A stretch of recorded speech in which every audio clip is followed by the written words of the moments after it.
ما اینجا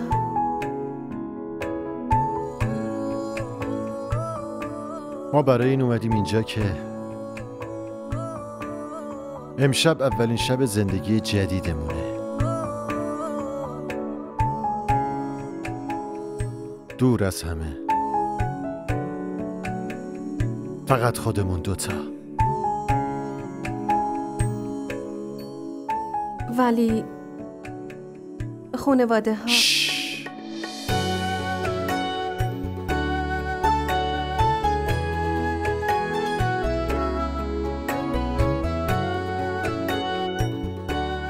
زویا،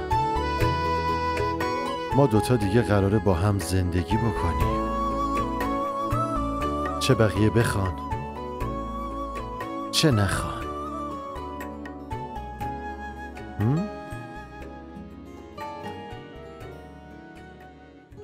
از این به بعد یادت باشه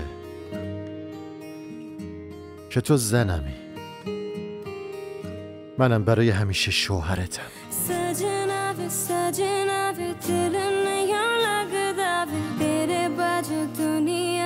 कुछ नहीं सजदा मेरा बचखलो के तेरा तेरा इंतजार हुए वो प्यार हुए ओ सजना भी दिल नहीं लगदा तेरे बाजू दुनिया पे कुछ नहीं. تو روز به روز خوشگل‌تر میشی. حسودی میشه انقدر صورتت برق میزنه. همش به خاطر شوهرمه.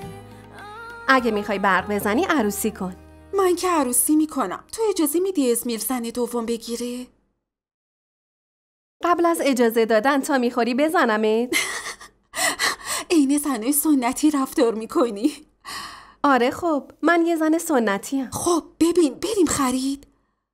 شرمنده، نمیتونم. من اصلا فرصت این کارا رو ندارم عزیزم. آره دیگه، کی برای ما وقت داری؟ دیگه متأهل شدی. تو خیلی فهمیده ای.